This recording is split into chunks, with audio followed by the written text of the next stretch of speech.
नमस्कार. शरीराला भूक लागली की आपण जेवतो, पण मनाच्या भूकेचं काय? आजची पिढी डिप्रेशन आणि तणावात का आहे? कारण आपण मुळापासून तुटलो आहोत. आजचा हा व्हिडिओ म्हणजे तुमच्या मनावर फुंकर घालणारा एक प्रयत्न आहे. संतांनी दिलेला हा डोस कडू वाटेल, पण तो तुमच्या भविष्यासाठी अमृतासारखा काम करेल. हा भक्तीचा प्रवास नाही, हे लाईफ मॅनेजमेंट आहे, जे शेकडो वर्षांपूर्वी लिहून ठेवलंय. आज आपण वारकरी संप्रदायाचा पाया रचणारे आणि केवळ वयाच्या 20व्या वर्षी ज्ञानेश्वरीसारखा महान ग्रंथ जगाला देणारे संत ज्ञानेश्वर महाराज यांचा एक अत्यंत गहन अभंग पाहणार आहोत. माऊलींचे जीवन म्हणजे केवळ भक्ती आणि ज्ञानाचा संगम नव्हता, तर ती एक शुद्ध अनुभवाची गंगा होती. त्यांच्या या अभंगातून आपल्याला गुरुबोध आणि आत्मज्ञानाची नेमकी अवस्था काय असते हे उलगडणार आहे. हा अभंग केवळ वाचण्यासाठी नाही, तर तो जगण्यासाठी आहे. आजच्या काळात आपण ताणतणाव आणि ईर्षेच्या जगात जगत आहोत. हा अभंग आपल्याला अहंकार कसा सोडावा हे शिकवतो. जेव्हा आपण कापरासारखे आपले दोष जाळून टाकू, तेव्हाच आपले जीवन प्रकाशमान होईल. हा अभंग आपल्याला माणसांमधील देवपण शोधायला शिकवतो. जर आपण प्रत्येक व्यक्तीत ईश्वराचे रूप पाहू शकलो, तर समाजातले अर्धे वाद तिथेच संपतील. या अभंगातून आपल्याला हीच शिकवण मिळते की केवळ वरवरचे ज्ञान मिळवून उपयोग नाही, तर ते आपल्या आचरणात आले पाहिजे. आपली वृत्ती कापरासारखी निर्मळ असावी, सत्संग धरावा आणि स्वतःमधील देवाला ओळखून जगावर प्रेम करावे. हा बदल ज्या दिवशी तुमच्यात घडेल, त्या दिवशी तुम्हाला खऱ्या सुखाचा अनुभव येईल. हा अभंग म्हणजे केवळ शब्द नसून आत्मसाक्षात्काराचा एक जिवंत अनुभव आहे. प्रत्येक चरणांचा भावार्थ खालीलप्रमाणे. पहिला चरण. साधुबोध झाला तो नुरोनियान ठेला, ठाईंच मुराला अनुभवे. भावार्थ विश्लेषण. या पहिल्या चरणात माऊली आत्मज्ञानाची परिसीमा सांगतात. जेव्हा एखाद्या साधकाला सद्गुरूंनी दिलेला बोध किंवा उपदेश पूर्णपणे समजतो, तेव्हा केवळ माहिती मिळत नाही, तर त्या माहितीचे रूपांतर अनुभवात होते. याचे सखोल विश्लेषण करायचे झाले तर असे म्हणता येईल की जोपर्यंत आपण मी वेगळा आहे आणि ज्ञान वेगळे आहे असे मानतो, तोपर्यंत तो फक्त एक विचार असतो. पण जेव्हा हे ज्ञान रक्तामासात भिनते, तेव्हा सांगणारा, ऐकणारा आणि ते ज्ञान हे तिन्ही एक होऊन जातात. सामाजिक व नैतिक धडा. या चरणातून संतांना समाजाला हे सांगायचे आहे की शिक्षण किंवा ज्ञान हे केवळ माहितीचे संचयन नसावे, तर ते वर्तनात पूर्णपणे मुरलेले असावे. एखादी चांगली गोष्ट शिकल्यावर जर ती व्यक्तीच्या अहंकाराचा भाग बनली, तर त्या ज्ञानाचा समाजाला काहीच उपयोग नसतो. जेव्हा ज्ञान माणसात इतके मुरते की त्याचे स्वतंत्र अस्तित्व राहत नाही, तेव्हाच तो माणूस खऱ्या अर्थाने सुसंस्कृत होतो. संतांना असा समाज घडवायचा होता जिथे लोक केवळ उपदेश करणार नाहीत, तर स्वतः त्या उपदेशाचे मूर्तिमंत रूप असतील. उदाहरण, समजा एखाद्या व्यक्तीने साखरेच्या गोडीबद्दल कितीही पुस्तके वाचली तरी त्याला खरी गोडी कळणार नाही. पण जेव्हा तो साखरेचा खडा जिभेवर ठेवतो, तेव्हा गोडी काय असते हे सांगण्याची गरज उरत नाही. तो अनुभव त्याच्या संपूर्ण अस्तित्वात विरघळून जातो. तिथे साखरेचे वर्णन करणारे शब्द संपतात आणि फक्त गोडवा शिल्लक राहतो. तसाच हा साधुबोध आहे, जो बुद्धीच्या पलीकडे जाऊन आत्म्यात विरघळून गेला आहे. दुसरा चरण.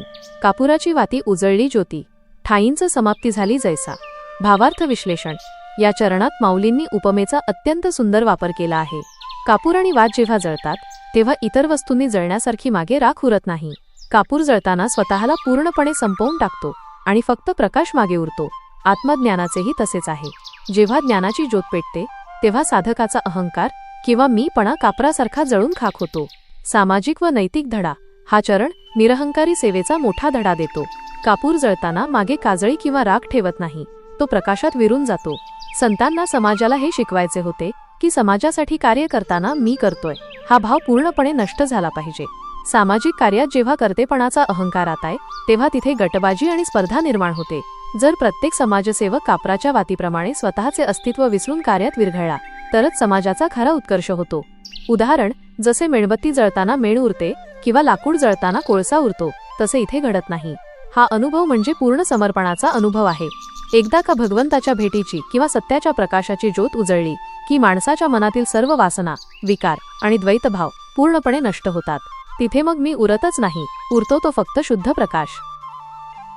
तिसरा चरण. मोक्षरेख आला भाग्य विनटला, साधूंचा अंकिला हरिभक्त. भावार्थ विश्लेषण.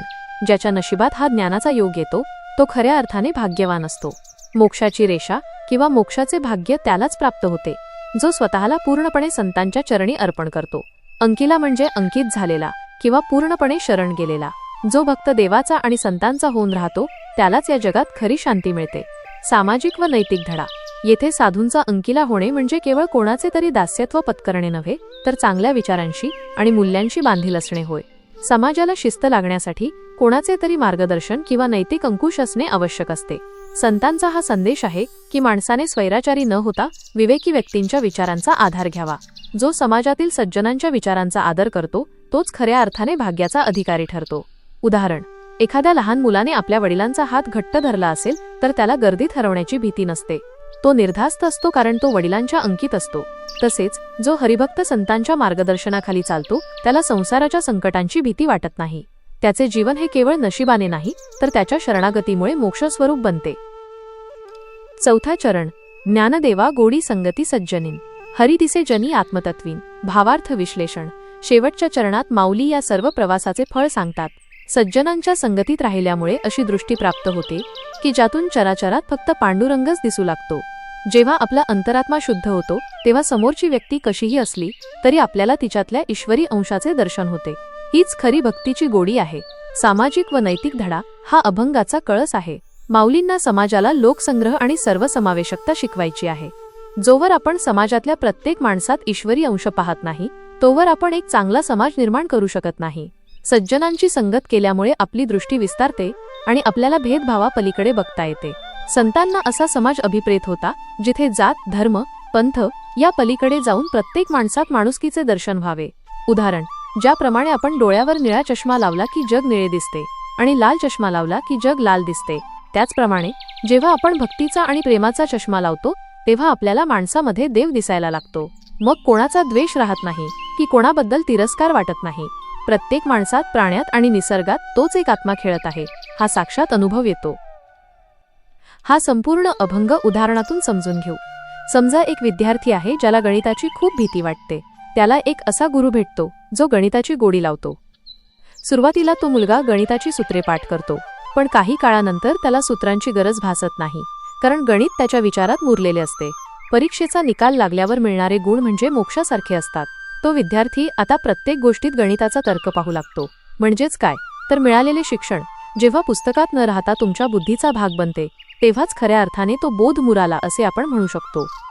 आजच्या म्हणजेच सध्याच्या काळातील नवीन पिढीसाठी अभंगाचा संदेश त्यांच्या भाषेत.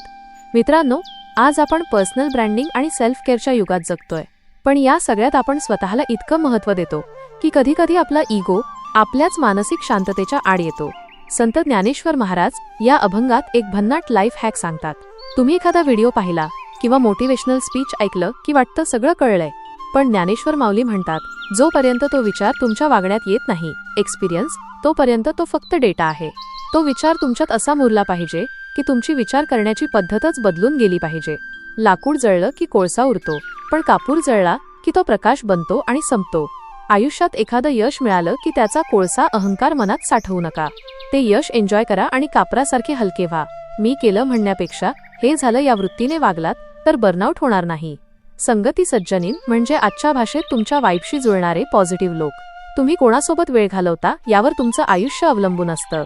जर तुमचे मित्र आणि तुमचे विचार टॉक्सिक नसतील तर तुम्हाला जगाकडे बघण्याचा एक नवीन पर्स्पेक्टिव्ह मिळेल. आज आपण डायव्हर्सिटी आणि इन्क्लुजन बद्दल बोलतो. ज्ञानेश्वर महाराज त्याही पलीकडे जाऊन म्हणतात की प्रत्येक व्यक्तीमध्ये, अगदी तुमच्या आवडीच्या नसलेल्या व्यक्तीमध्येही तेच एलिमेंट किंवा सोल आहे जे तुमच्यात आहे. ही वन्नसची भावना जर आली तर जगातील अर्धे वाद मिटतील. थोडक्यात काय, हा अभंग म्हणजे जुन्या काळातलं तत्वज्ञान नसून ती एक सायकोलॉजिकल फ्रीडम मिळवण्याची प्रोसेस आहे. स्वतःला डिलीट करून युनिव्हर्सल बनण्याची ही कला आहे. तुमच्यासाठी आजची कृती. या अभंगातून माऊली आपल्याला हेच सांगतात की भक्ती आणि ज्ञान हे केवळ प्रदर्शनासाठी नसून ते आपल्या स्वभावात मुरावे लागतात. जोवर आपण कापरासारखे विरघळत नाही तोवर आपल्याला त्या परमात्म ज्योतीचा अनुभव घेता येणार नाही. आज दिवसाभरात तुम्ही ज्या ज्या व्यक्तीला भेटाल तिच्यामध्ये एक चांगला गुण शोधण्याचा प्रयत्न करा. समोरच्या व्यक्तीत दोष पाहण्याऐवजी तिथे भगवंताचा अंश पाहण्याची सवय लावा. हीच खरी सज्जन संगती आणि हाच खरा भक्तीचा मार्ग आहे. धन्यवाद. विठ्ठलाच्या भक्तीचा मळा फुलवण्यासाठी भावार्थ संतवाणीचा हा छोटासा उपक्रम. संतांच्या या अमृतवाणीने आपले आयुष्य सुगंधी व्हावे हीच चरणी प्रार्थना. तुमचे प्रेम असेच राहू द्या. कमेंटमध्ये माऊली लिहून तुमची उपस्थिती नोंदवा. पुंडलिक वरदा हरी विठ्ठल. श्री ज्ञानदेव तुकाराम पंढरीनाथ महाराज की जय.